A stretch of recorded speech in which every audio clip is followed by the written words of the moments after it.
South ఇండియాలోనే biggest sorry store మన Varahi silks మన విజయవాడ ఎంజీ రోడ్లో ప్రారంభం. ప్రభుజీ కర్మ సిద్ధాంతం అన్నారు కదా, అసలు కర్మ సిద్ధాంతం అంటే ఏంటి ప్రభుజీ? ఏం చెప్తోంది అసలు? మనం చెయ్యంది మనకి రాదు, మనం చేసింది తప్పకుండా మనకు వస్తుంది. ఇదే కర్మ సిద్ధాంతం. Every action has equal and opposite reaction. Okay okay. ఇలా అయితే ఈ లా ఉందో అదే కర్మ సిద్ధాంతం. అంటే నువ్వు చేసింది ఏదైనా సరే ఆ యొక్క ఫలితం నుంచి తప్పించుకోలేవు. తర్వాత ఏదైతే నువ్వు చేసావో దాని నుంచి తప్పించుకోలేవు. మంచైనా చెడైనా మొన్న అయింది నీకు ఈ రోజు వస్తుంది, ఈ రోజు చేసిన దానికి రేపు వస్తుంది. ఇదే కర్మ సిద్ధాంతం అంటే. కాబట్టి ఎప్పుడు ఇది మన మనసులో ఉండాలి. అరే ఈ రోజు నాకు ఏదైనా బాధ ఉంటే నేను ఏదో చేశానేమో, కాబట్టి ఏదో చేశాము అయిపోయింది, ఈ రోజు ఈ కష్టం వచ్చింది, కృష్ణ నువ్వు నాకు శక్తినివ్వు ఈ కష్టాన్ని ఎదుర్కోవడానికి. ఇప్పటి నుంచి నేను ఇలానే మంచిగా ఉంటాను, ఎప్పుడూ అధర్మం వైపు వెళ్లకుండా ఉంటాను, స్వామి నువ్వే రక్ష అని ఆ ధర్మ చింతన ముందుకు తీసుకెళ్ళటం. ఇప్పుడు కానీ మనం ఆ ధర్మ సంకల్పం చేసుకుంటండి రేపటి రోజున మరి చాలా మంది అంటే రేపు ఎవరు చూసారో లేదో, అయ్యా రేపు ఎవరు చూసారో లేదో అని కానీ మీ పిల్లవాడు చెప్పి నేను ఇప్పుడు కష్టపడను, రేపు నాకు ర్యాంక్ వచ్చాక నాకు ప్లేస్మెంట్ వస్తుందో లేదో నాకేం గ్యారంటీ ఉంది కాబట్టి నేను చదవను అన్నాడు అనుకోండి, ఏం చెప్తారు మీరు? నాన్న నువ్వు ప్లేస్మెంట్ గురించి బాధపడకు, ఫస్ట్ నీ కర్తవ్యం చదవటం నువ్వు చదువు, దాని తర్వాత నీకు వస్తే వస్తుంది, నీ జీవితం సెటిల్ అవుతుంది. అంతే కదండి. మనం కూడా లేదు రేపు ప్రొద్దున ఎవరు చూసారు స్వర్గాన్ని నరకాన్ని కాబట్టి నేను ఇప్పుడు ధర్మాచరణ చెయ్యను అని అంటే మీ పిల్లవాళ్ళు కూడా ఎక్కడైతే చదవను అని అంటారో అలానే మనం కూడా తయారవుతాం. చాలా మంది అండి పెద్దవాళ్ళు పిల్లలకి మాత్రం మంచి నీతులు చెప్తారు, కానీ వాళ్ళ దగ్గరకు వచ్చేసరికి వాళ్ళు ఆచరించడానికి రెడీగా ఉండరు అనమాట. కాబట్టి మీరు ఒక్క విషయాన్ని ఆలోచించండి, మీరు ఏం చెప్తున్నారో అది మీరు ఫాలో అవుతున్నారా? పెద్దలు ఫాలో అవుతేనే అది పిల్లలు ఆచరిస్తారు, లేకపోతే ఆచరించరు.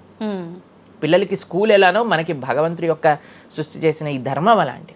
కాబట్టి ఈ రెండిట్లో మనం చాలా జాగ్రత్తగా ఉండాలి. ప్రభుజీ చాలా మంది ఏ పని చేయాలన్నా కూడా ముందు వెనుక ఆలోచించి ప్రతిదీ జ్యోతిష్యాన్ని పట్టి దాని ప్రకారంగానే పనులు చేస్తూ ఉంటారు. నిజంగా జ్యోతిష్యాన్ని నమ్మొచ్చు అంటారా?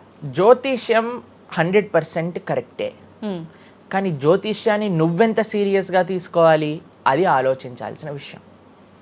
జ్యోతిష్య శాస్త్రం అది, శాస్త్రం ఎప్పుడూ కూడా కరెక్టే, కానీ మనకి ఎంత అవసరం అది. ప్రతిరోజు ప్రొద్దున లేవంగానే రాశి ఫలాలు ఏమైపోయాయి అని కొంతమంది చదువుతూ ఉంటారు. ప్రతి చిన్న విషయానికి ఈ రోజు ఏమైంది, ఈ రోజు ఎలా ఉంది, ఆ రోజు ఎలా ఉంది, సండే పేపర్లో వచ్చింది, ఇంకా ఈ వారం ఎలా ఉండబోతుంది, ఇవన్నీ నీకు అవసరం లేదయ్యా. నువ్వు ధర్మాచరణ చెయ్యి, భగవంతుడి పట్ల నమ్మకం పెట్టుకో, ఆయన చూసుకుంటాడు. భక్తులు ఎవరు కూడా అలాంటి విషయాలని సీరియస్గా తీసుకోరండి. ఎందుకంటే బృందావనంలో ఒక భక్తులు ఉన్నారనమాట. ఆయన అంటారు, మొత్తం అన్ని గ్రహాలు నీకు అనుకూలంగా ఉండి నువ్వు కృష్ణ భక్తుడివి కానీ అవ్వకపోతే అన్ని గ్రహాలు అనుకూలంగా ఉండి నీకేం లాభం. తర్వాత అంటాడు, అన్ని గ్రహాలు ప్రతికూలంగా ఉండి కానీ నువ్వు కృష్ణ భక్తుడు అయితే ఏవి నిన్ను ఏం చేయలేవు. ఎందుకంటే భగవంతుడు అలాంటి రక్షణ ఇస్తాడనమాట. మనకి భగవంతుడి దగ్గర ఆ శక్తి ఉన్నది.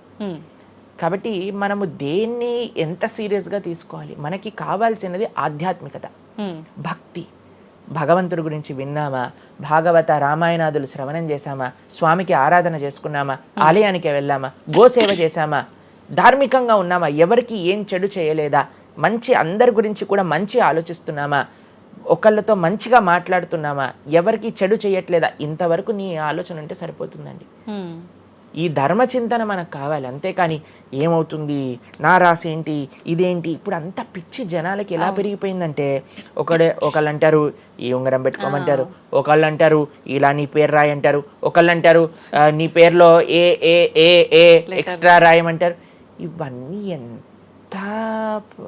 ఇవన్నీ ఏంటి మారిపోయాయి? ఇవన్నీ మార్చుకొని నీ ఆచరణ కానీ మారకపోతే, నీ థింకింగ్ కానీ మారకపోతే, నీ ధర్మం పట్ల ఉండే అనిరుక్తి కానీ పెరగకపోతే ఇవన్నీ చేసి ఏం లాభం?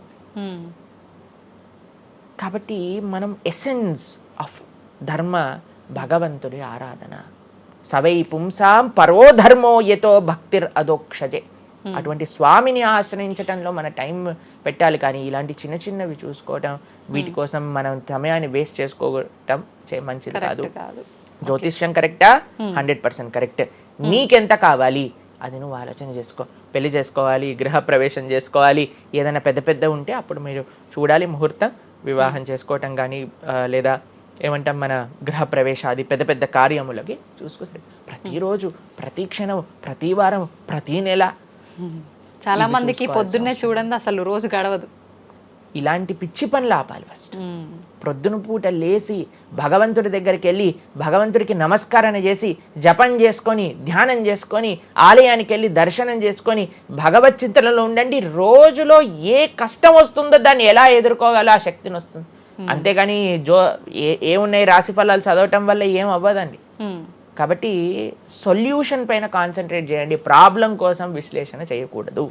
ఓకే ప్రభుజీ, చాలామంది ఇంట్లో నెగిటివ్ ఎనర్జీస్ ఉన్నాయి, దయ్యాలు తిరుగుతున్నాయి, లేదంటే ఎవరైనా ఒక పర్సన్కి దయ్యం పట్టింది అని చెప్పి చాలామంది ఎవరు ఇట్లా పంతుళ్ళు అట్లాంటి వాళ్ళ దగ్గరికి మాంత్రికుల దగ్గరికి తీసుకెళ్ళడము, వాళ్ళు వదిలిస్తారని చెప్పటము, ఆ దయ్యం వీళ్ళని చాలా పీడిస్తుంది అని చెప్పడం, ఇలాంటివి చాలా వింటుంటాము సహజంగా. ఇదంతా నిజమే అంటారా ప్రభుజీ? అసలు దయ్యాలు అనేవి ఉన్నాయంటారా? ఆత్మలు దయ్యాలు ఇవన్నీ ఉన్నాయండి, అది లేవు అని చెప్పలేము, ఉన్నాయి తప్పకుండా. ఎలా అయితే మీరు నెగిటివ్ ఎనర్జీ అంటారు కదా, నెగిటివ్ ఎనర్జీ ఎక్కడికి వస్తుందో తెలుసా అండి? నెగిటివ్ పీపుల్ దగ్గరికి వస్తుంది. ఎవరైతే ఎమోషనల్గా, ఎవరైతే స్పిరిచువల్గా, ఎవరైతే ఫిజికల్గా వర్నలబుల్గా ఉంటారో వాళ్ళ దగ్గరికి వస్తుంది. ఎవరైతే ఇంట్లో భగవద్ ఆరాధన ఉండదో, పూజ రూమ్లో ఏమీ లేకుండా చాలామంది ఇప్పుడు మాకు చాలా విచిత్రం అనిపిస్తుంది కొన్నిసార్లు. మాకు ఈ ఇంటర్నెట్లో వీడియో చూసినప్పుడు వీళ్ళు చర్చ్లో ఉండే వాళ్ళందరూ దయ్యాలను వదిలిస్తూ ఉంటారనమాట. మాకు చాలా ఆశ్చర్యం ఏంటంటే వీళ్ళకి ఎందుకు దయ్యాలు పడుతున్నాయి అని.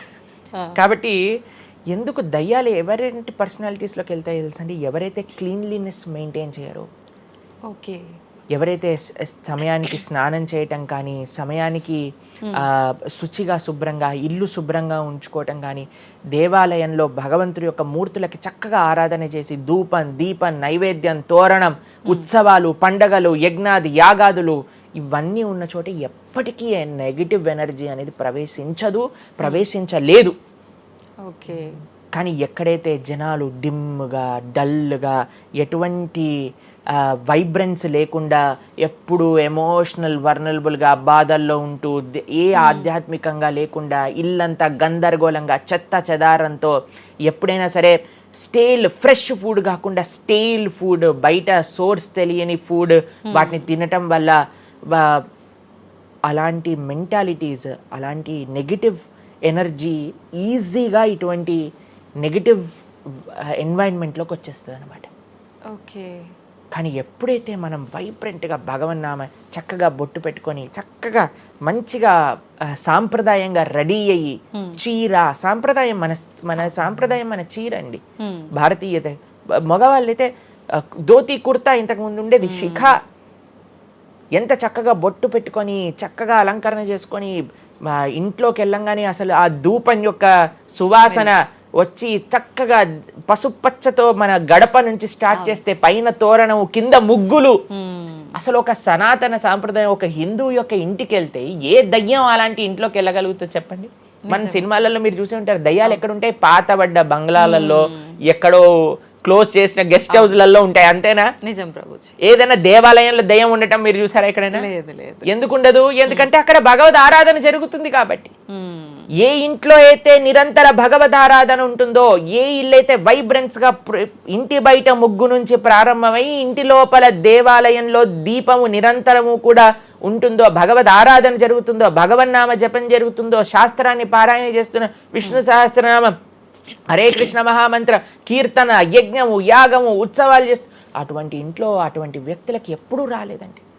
ఎవరైతే తన నుదిటిన తిలకాన్ని అలంకరణ చేసుకొని చక్కగా సాంప్రదాయంగా ఉంటారో, శుచి శుభ్రత పాటిస్తారో, చక్కగా ఆలయానికి వెళ్ళి గోసేవ చెప్పండి, అలాంటి వాళ్ళకి ఎప్పుడైనా ఇలాంటి నెగిటివ్ ఎనర్జీ అటాక్ అవుతుందా అంటే అస్సలు కాదు. ఎవరైతే గ్లూమీగా డిప్రెస్డ్గా ఏం లేకుండా ఏ వస్త్రాలు పడితే ఆ వస్త్రాలు వేసుకోవటం, దేవుడు కొంతమంది ఆలయంలోకి వెళ్ళామనుకోండి, ఇంట్లో పూజ రూమ్లోకి వెళ్ళామనుకోండి, పండగ నుంచి పండగ మాత్రమే దీపం పెడతారు, లేదా అస్సలు ఆ పూలు అలానే ఉంటాయి 15-20 రోజుల వరకు. అవును ప్రభు. అలాంటి ఇంట్లలో నెగిటివ్ ఎనర్జీ రాకపోతే ఇంకేమొస్తుంది చెప్పండి? కాబట్టి నెగిటివ్ ఎనర్జీ ఉందా? ఈ దయ్యాలు ఆత్మలు ఉన్నాయా? ఉన్నాయి. ఎవరి దగ్గరికి వెళ్తాయి? అటువంటి మెంటాలిటీ ఉన్న వాళ్ళ దగ్గరికి మాత్రమే వెళ్తాయి. ఓకే. మనం కానీ ఎప్పుడైతే మనకి రక్షణ, అందుకే మనం తులసి మాల వేసుకుంటాం. తులసి మాల ఇప్పుడు చూడండి, మేము నరసింహ కవచాన్ని ధరించామన్నమాట. ఇవన్నీ నరసింహ ఆరాధన, నరసింహ కవచాన్ని ఎప్పుడైతే మనం చేస్తామో, ఎప్పుడైతే మనం భగవన్నామ స్మరణ చేస్తామో, తులసి మాల ధరించాలి. తులసి మాల చాలా మంది ఇప్పుడు ధరిస్తున్నారు కానీ నియమాలను పాటించట్లేదు. ఏంటి నియమాలు? తులసి మాల వేయాలి అని అంటే మనము భగవత్ ప్రసాదాన్ని మాత్రమే నైవేదన చేసి తీసుకోవాలి, మాంసాహారాన్ని తినకూడదు, ఎల్లిపాయలు ముట్టుకోకూడదు. ఇవన్నీ కూడా నెగిటివ్ థింగ్స్ అన్నమాట, తామసిక రాజసీకమైన విషయాలు. కాబట్టి ఇవి చక్కగా ఇవన్నీ మానేసామనుకోండి. తులసిమాల ధరించడం అంటే ఏంటి అంటే చూపిస్తున్నాం అనమాట, మా దగ్గర ఎటువంటి తామసిక రాజసీక ప్రవృత్తులు లేవు, మేము సిద్ధ సాత్విక ప్రవృత్తిలో ఉన్నాం. దయ్యం అక్కడ నుంచి వచ్చింది కూడా యూటర్న్ తీసుకొని వెళ్ళిపోతుంది అన్నమాట ఇవి చూడంగానే. కాబట్టి అది చాలా ముఖ్యం. ఎప్పుడైతే మన ఆచరణ బాగుంటుందో, ఎప్పుడైతే మనం ధార్మికంగా ఉంటామో, ఎప్పుడైతే భగవద్భక్తులై ఉంటామో, ఏ నెగిటివ్ ఎనర్జీ మనల్ని ఏం చేయలేదు. ఓకే, మొత్తానికి ఉన్నాయి దయ్యాలు, ఉన్నాయి, జాగ్రత్త. మనం మంచిగా భక్తి పరంగా ఉండండి, ధార్మికంగా ఉండండి, చక్కగా ధర్మాచరణ చేయండి, మీకేం భయం లేదు. కానీ ఎక్కడైతే ఇవన్నీ జరగవో అక్కడ ఉంటాయి. అందుకే ఆధ్యాత్మిక మార్గంలో నడవాలి అందరం కూడా. కృతజ్ఞతలు ప్రభుజీ, నిజంగా చాలా మంచి మంచి విషయాలు తెలుసుకుంటున్నాం మీ ద్వారా. ఇంకా ఇంకా తెలుసుకోవాలని కోరుకుంటున్నాం. ధన్యవాదాలు ప్రభుజీ. హరే కృష్ణ. హరే కృష్ణ.